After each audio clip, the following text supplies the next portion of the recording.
Hello. How are you? I'm good, Mr. Motes. How are you? I'm doing good, Megan. So today we're going to be diving into some snare drum stuff.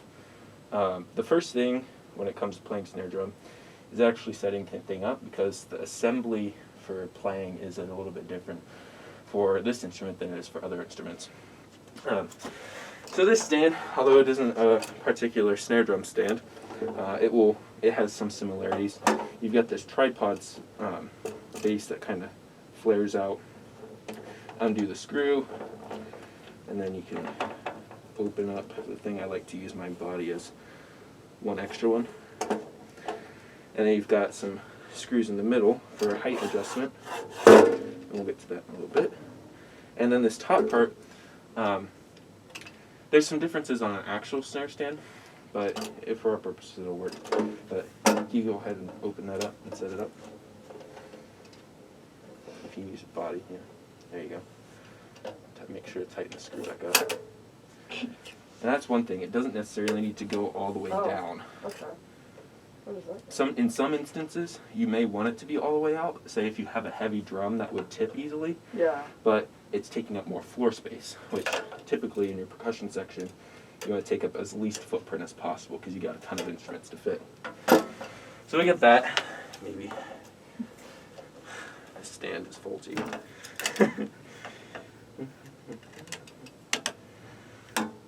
And then adjust the height. Yeah.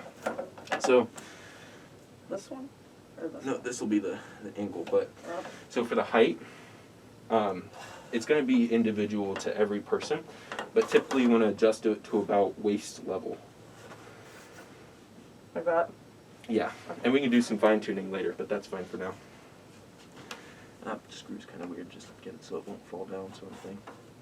Like in the right way. Yeah, it's finicky. I think the threads are loose on it. Ah! Okay, I'll be right back. I'm gonna go get it.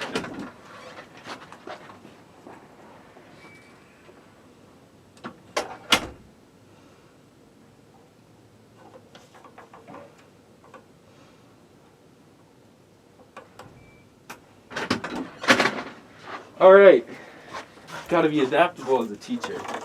Oh yeah. So adjust that one to waist level. That one's a bit more firm.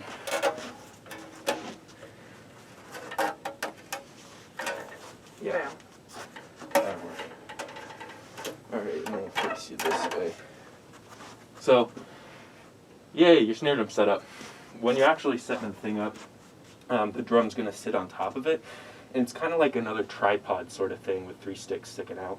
And there's another little screw that kind of clamps those together around the drum. And you got to be careful with those. Make sure they're loosened all the way out. That way when you set the drum on top, the head beneath is really kind of fragile. That's the snare head. And it's really easy to puncture that because it's really thin, because it's what the snares resonate off of. So you want to make sure it's undone all the way, and the claws are out like this, and then you put the snare drum on to tighten it up around the drum, sort of thing. So, figure out how to hold the stick. So there's lots of different types of snare drum sticks. A little bit.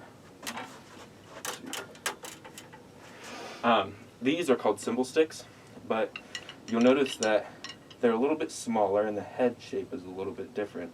And that just creates a different sound would create a more optimal sound on a cymbal than, say, a bead like this. And there's a couple different parts of the stick. You've got the butt, the shaft, the shoulder, which is where it narrows, and then the tip or the bead or the head or whatever. And typically, I'll take the cymbal sticks, and these are just some general purpose sticks. To hold them, here you take this one. You're going to take your finger and do like a pinch, and you hold it like this and split into thirds.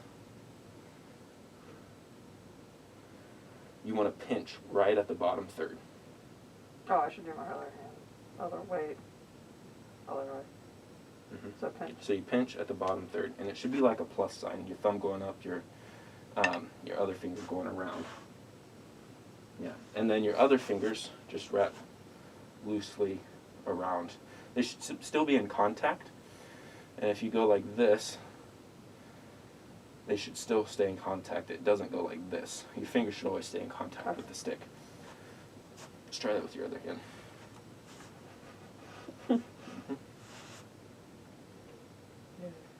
Yep. And make sure your finger is clamped on there. Yep. And now,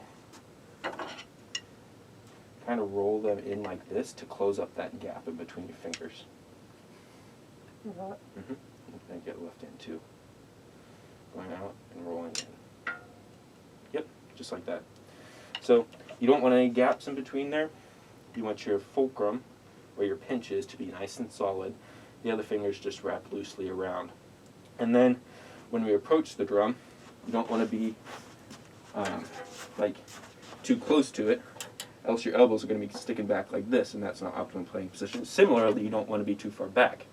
You just want to be at a comfortable place where your elbows are kind of in line with your body and your sticks are hitting in the center of the drum. Close. We'll get to playing position in a little bit. But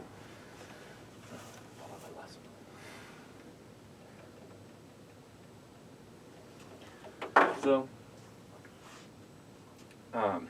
let's review the height of the drum. So just kind of stick your sticks out, and when we're playing, we're going to be in like a kind of 90-degree angle pizza slice sort of way. So you could be out a little bit. It's more or less just wherever your elbows kind of fall naturally, not in too far, not out too far, but just kind of comfortable. And when we're playing on the drum, an actual snare drum, it's got like the heads and stuff, the snares on the bottom.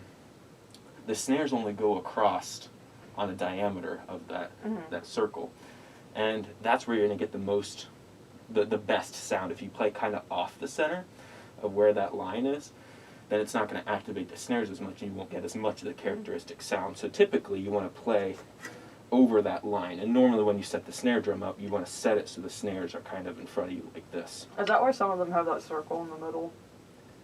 Like, I've seen drum heads that have circles. That might be to like show where the, especially on the snare drum.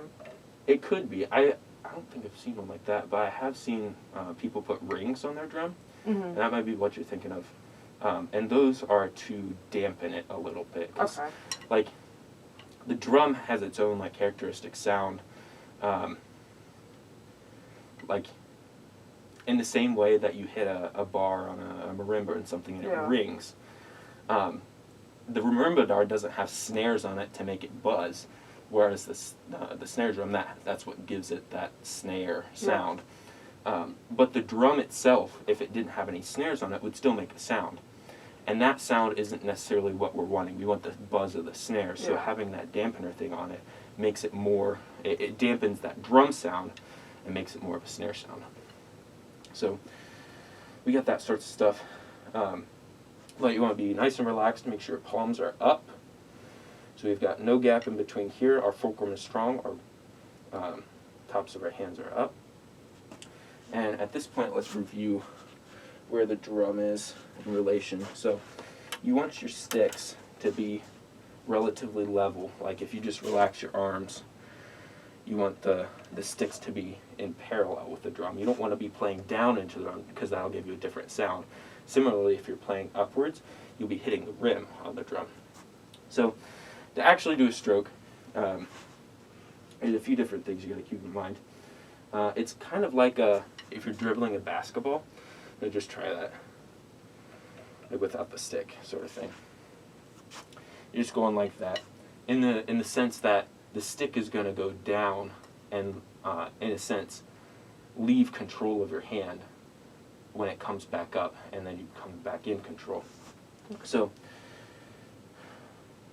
let's just try a right hand stroke. So the general like look of it, you're going to go up and then dribble down and then let it come back off. Because we don't want to do this. Yeah. Because then I'll trap the sound in the drum. And I mean, the drum is a vibrating surface, so if we press down in, then it'll trap those vibrations and give it a different sound. So typically, we're going to strike the drum and then let our fingers kind of come off to let the stick rebound. Make sure we got our hands up like this. Yep. and go up and down. Try it again. Yeah, and make sure your fingers are still wrapped firmly around the stick. You should go up and down. Yep. Try it with the left hand. Yeah. Let's try 4 right, left, left. With me. 1. Oh, sorry. Ready. Go. Right, left, right, left. Yeah. Cool. And to make sure that the stroke is coming mostly from your wrists. Like you'll see some people that getting really crazy into it that'll use a lot of arm. That's more of a showy thing. But for like snare technique, most of it should be coming from the wrist because that's the joint that you're kind of moving from. If you need to get a lot of power, sometimes you might use arm, but it's mostly developing that wrist power. But that doesn't mean that your shoulders and your elbows need to be completely tight and then everything's coming from the wrist, because any sort of tension is, you're going to hear that in your sound. So you just want to be nice and relaxed and just from the wrist. So try that again with me. Okay. Oh, it's bouncing. 2, 3, 4. Left, right, left. Yeah. Yeah. So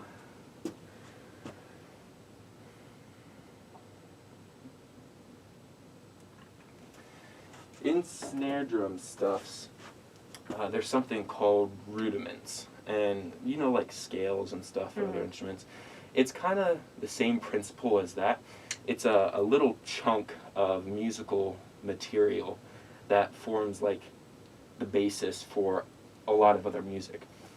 So by practicing your scales, you can kind of practice learning other pieces, because every piece uses some scale. So it's like a more or building less. block. Exactly, Okay. exactly. That's all that a rudiment is. And so they've got 40 different types of rudiments for snare drum, and you'll eventually learn those throughout the rest of our lessons. But today we're just going to learn one. We're going to focus on the paradiddle, spelled like this. Paradiddle. But the paradiddle, all it is a pattern of sticking.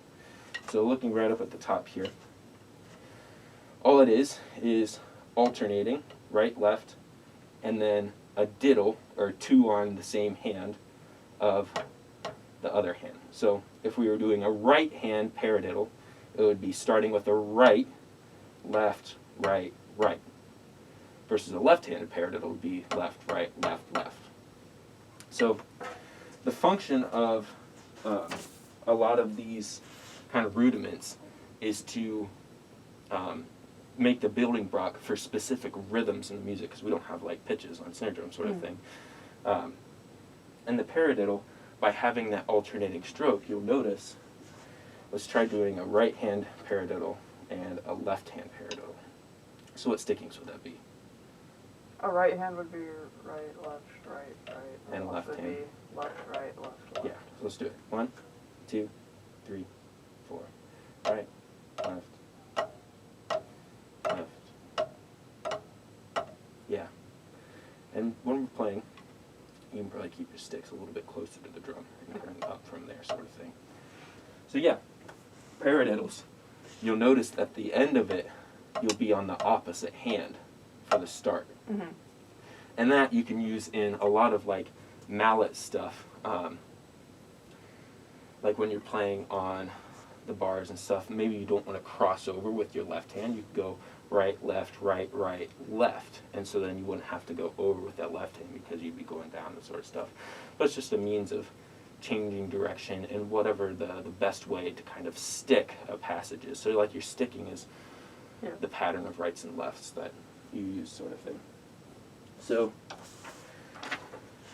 I'm going to try these 2 exercises that I've created with paradiddles. Do you know what type of notes these are? 8th notes. These are 16th Oh, notes. 16th. Yep. Oops. The 8th notes have 1 bar, Yeah. the 16th notes have 2 bars. Do you know how many 8th notes are in 1 beat?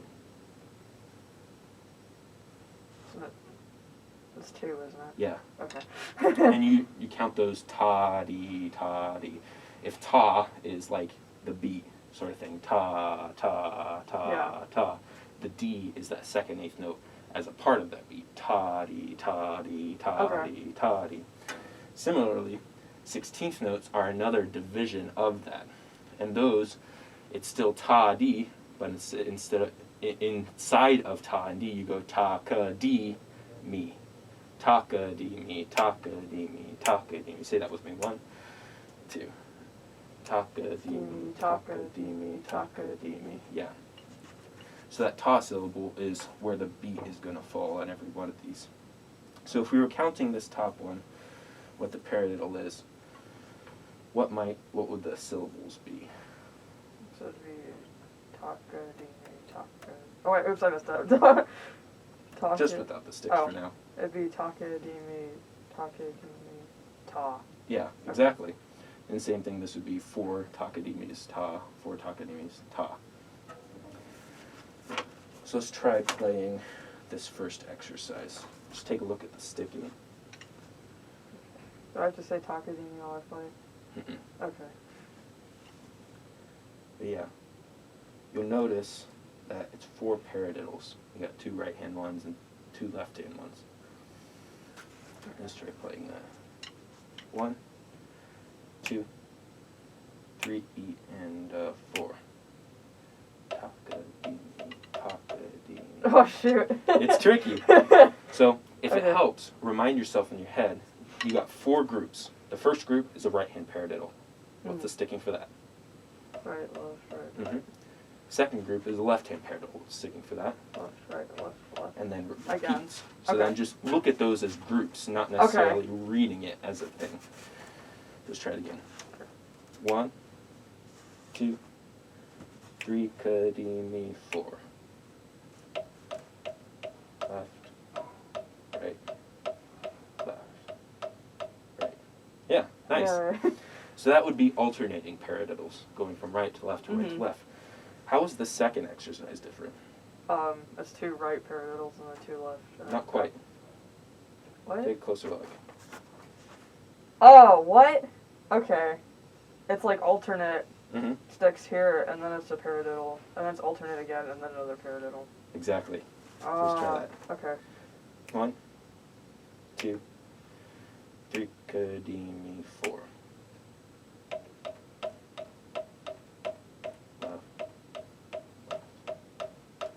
Yeah. Cool. Yeah, that's it.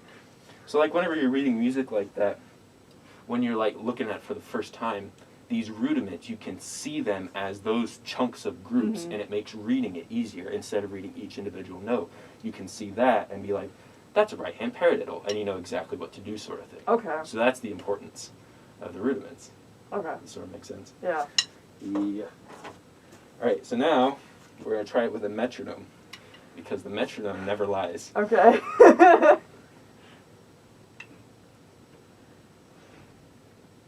And since you did so well on those first 2, we're going to link them together. So right when you do this last beat, we're going to start on the next one. We'll go a little bit faster. Taka-dee-me, taka-dee-me, taka. It's not changing.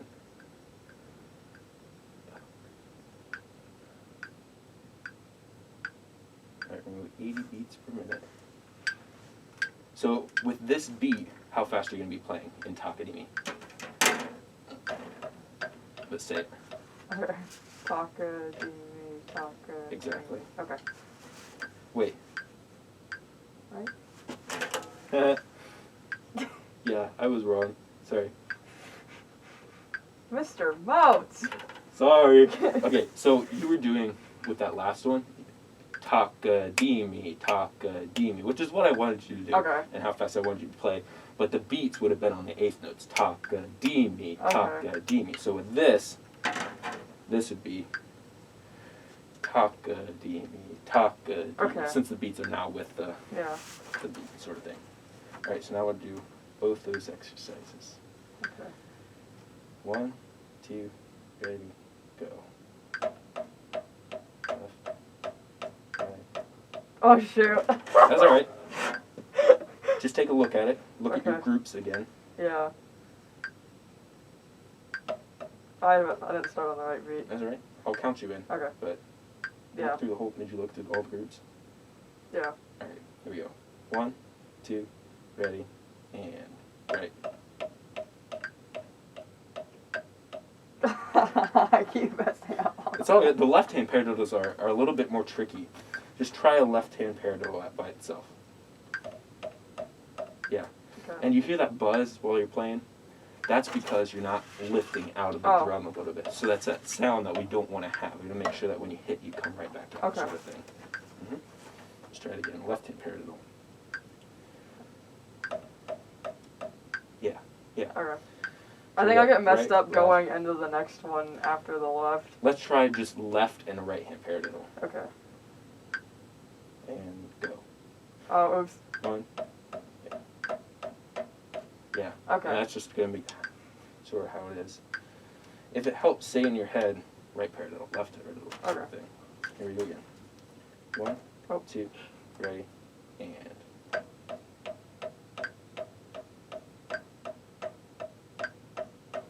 Right. Right.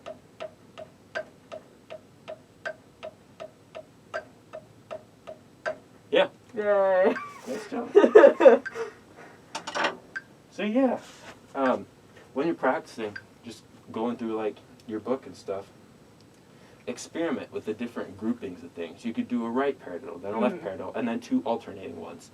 But just experimenting with it, you'll see those different challenges. Like those 2 exercises were different, but that's just a way that you can keep working on building that skill. That way, when you see it in music, you can just go boom, boom, boom, boom, boom, boom, boom, boom, and it's real easy. And then you can start increasing the tempo and all that sorts of stuff. But yeah, good job. Cool, thank you.